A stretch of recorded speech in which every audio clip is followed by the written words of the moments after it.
the Girly Girl Bookworm. So I just spent 16 minutes filming this video and I got to my last book and I like completely flubbed the entire video.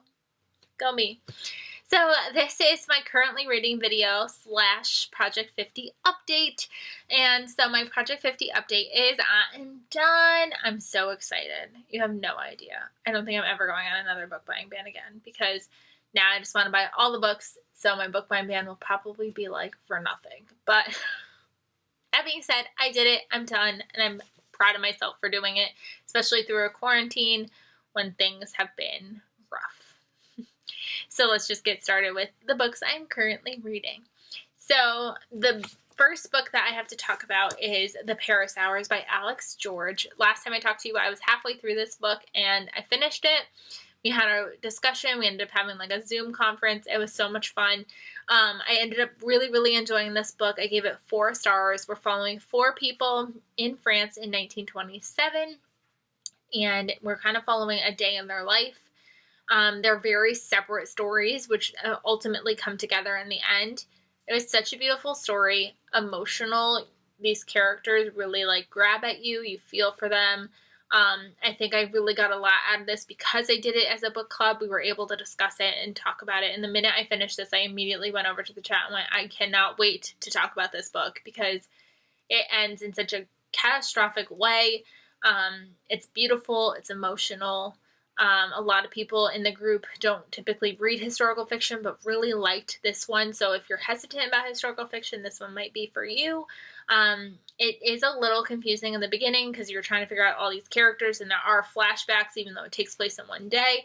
So it can be a little overwhelming in the beginning, but I really enjoyed it and I ended up giving it 4 stars.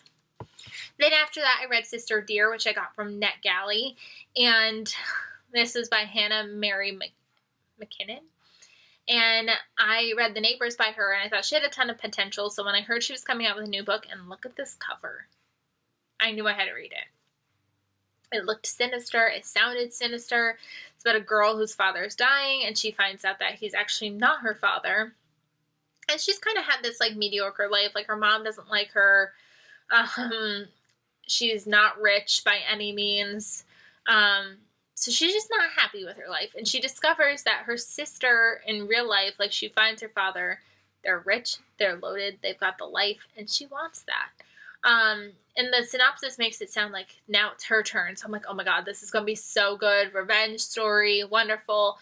And basically all she does is like infiltrate her sister's life and just like in the way of like befriending her and then just kind of like, we're now friends. Let's go to the spa. Like, there was a twist at the end, but like kind of saw it coming. Like, and it wasn't, I don't know. I wouldn't call it sinister. I wouldn't call it a thriller. It just, I don't know, family drama with weird things that happen in the end. Like 3 stars wasn't what it didn't sell me. It sold me a different story than I got. So unfortunately, I didn't care for it. Then I read My Dark Vanessa, and it's currently in my car packaged to ship to Kendra once the post office decides to let me mail again. Our post office has been closed and won't let people in other than to get to their mailboxes. So that's fun. I pre-ordered this last month, and I started it last month and put it down once the quarantine started. And I wasn't sure if I was going to pick it back up because it just really was such a hard read. And I was like, you know what? You made a goal that you're going to read everything you pre-order within the month or next month of buying it. You need to do it. So I did. And I didn't end up giving it a rating. I was very uncomfortable. It's a book about a 15-year-old girl who is getting groomed by her teacher when she's away at boarding school. And then we're also following her like as a 35-year-old woman where she's still kind of friends with him. But like now there's all these claims that he has abused other women. And it was just really hard because it's very detailed. It's very gruesome. Watching her get groomed was disturbing. He's like 40 something years old when he's with her, and just watching her have this tug of war of I'm a victim but I'm not a victim. Like she would vocalize to people I'm not a victim, but then in the inside she'd be like, yeah, he totally raped me. This is so not comfortable. And I'm like, one or the other. I don't know what you want. And it was kind of infuriating because I couldn't tell, is this an accurate depiction or not? Because obviously I've never been through that experience. But she was a really frustrating character to read from. And I didn't want to rate it based off that if that is an accurate portrayal, so I just didn't end up rating it. And as a teacher, my husband's a teacher, everybody we know is teachers, pretty much my mother-in-law, my godmother, all of our friends, well, not all of our friends, most of our friends. It just, I don't know, that this is not why we get in the career. We did not get in the career to take advantage of people and take advantage of students, and so it just, I know what happens, so I'm not naive in that sense, but like, it was hard, so I didn't rate it. And I'm not sad about it. I just wanted that book like kind of out of my house the minute I finished reading it. Then I read The Last Affair by Margot Hunt. We read this for Book Talks After Dark with Kendra and Shelby, and this month they had Tia. This one I was really excited for because I loved her previous novel, For Better and Worse. And this one just kind of was disappointing.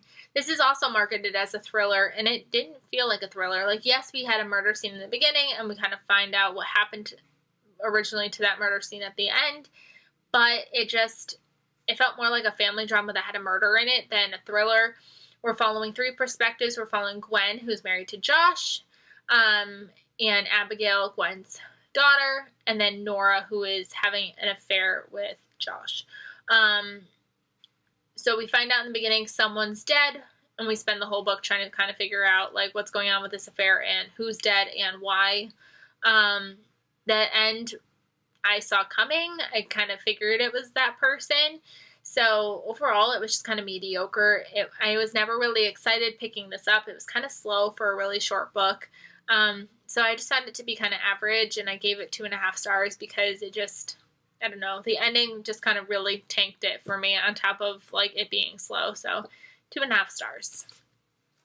After reading like 3 slumpy, weird books in a row, I was like, I need to do something for me. I need to like pick this up. I was feeling super slumpy. For reading so much this month, I was feeling really, really slumpy.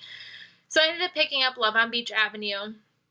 It comes out May 1st. I have a copy coming to me, but I ended up reading it on my Kindle because Amazon Prime offered it as a free ebook this month. So I picked it up and read it on my Kindle. This is the first book in her new series. If you didn't know, Jennifer Probst is one of my favorite romance authors, so I was excited that she was coming out with a new series.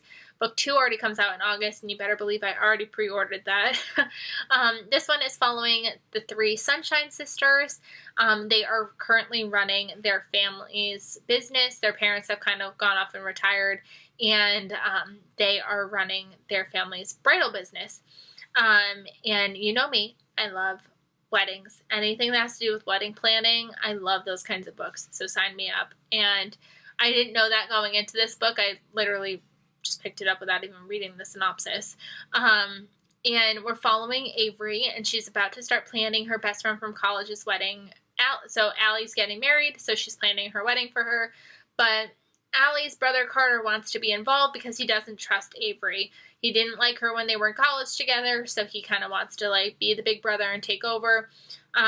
Their parents died when they were really, really young, so he kind of is almost like Allie's dad. So he's very, very protective of her and wants the best for her. So obviously this is Avery and Carter's romance. They are enemies to lovers for sure. I ended up giving this book 4 stars just because Carter was very annoying. He is very stubborn and controlling, and he would just kind of second guess anything that like Avery would plan. Avery would be like, let's go here for dress shopping, and he'd be like, well, what if she doesn't find anything here?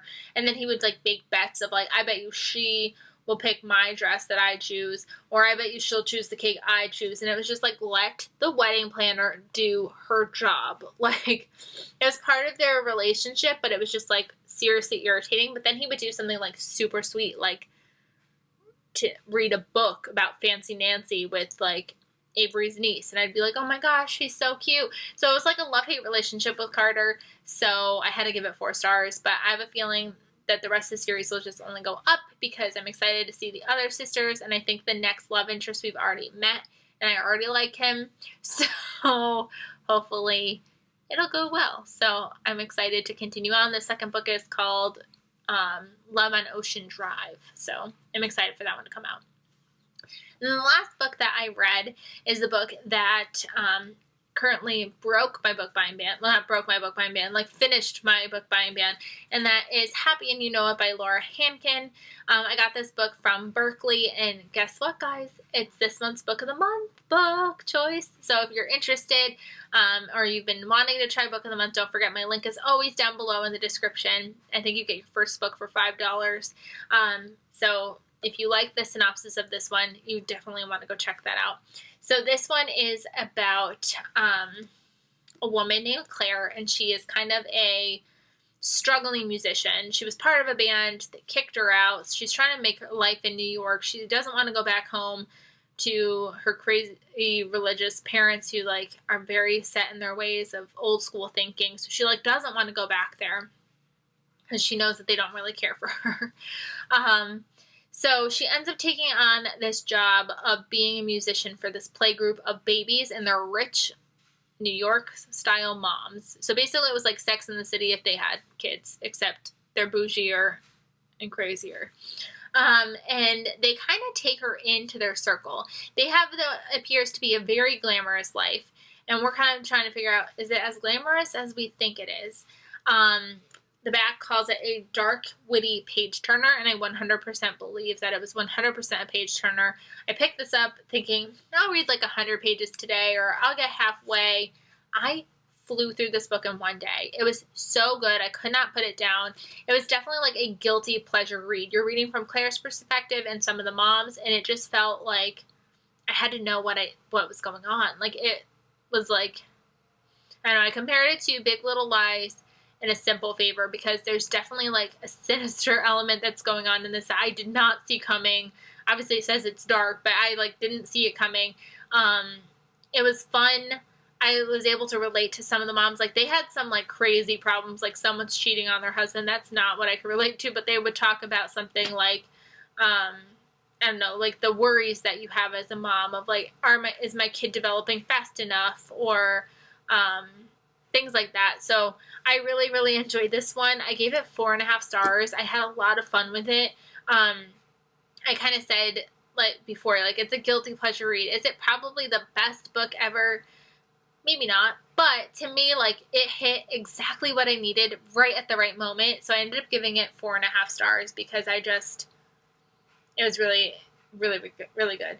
So the top actually is a complete good quote. It says, an engrossing and compelling story of what would happen if the woman from the Nanny Diaries met the woman from Sex in the City in the social media age. Like that's the thing too. There's social media. One of the women is like a social media, like she's really famous on Instagram for being a mom, and they talk about like, are you selling your child pretty much like by doing this? And I was just like, that's like the same thing that I've been having thinking about putting Sydney on my social media. So like it hits a lot of targets, and I really, really enjoyed it, and I hope that you would like it too.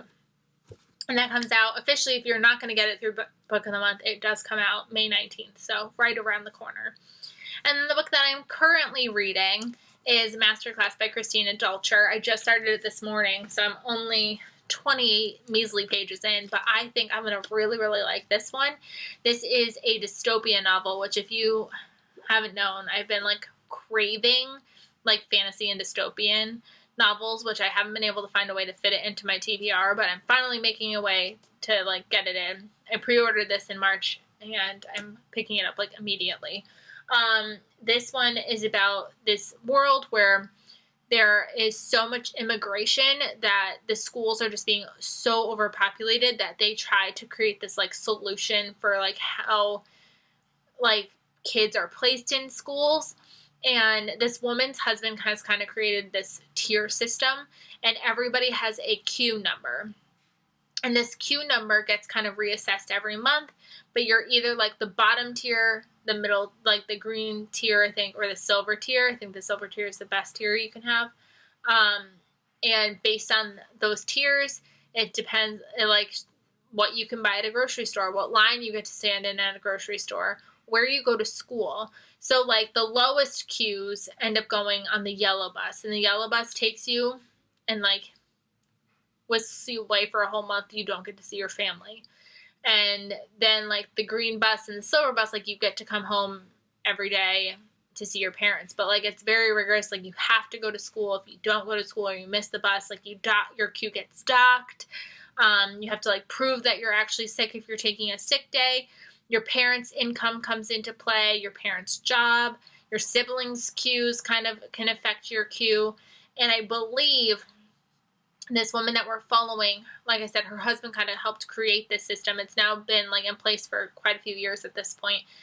And I believe her daughter, one of her daughters, ends up failing one of her tests, which takes them, and they're like in the top tier, they're like in the silver tier, and I believe she ends up in the bottom tier, and obviously her daughter gets taken away, and I believe she then like tries to do everything in her power to kind of like deal with this tier system and get her daughter back. So it sounds like it's going to be a lot of fun. I'm really invested already, and I can't wait to see what happens.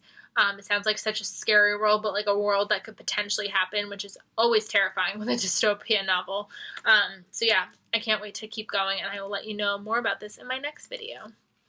So yeah, I hope you guys enjoyed what I'm currently reading. Let me know what you're currently reading down below. Have you read any of these? And I will see you guys really soon. Bye, everybody.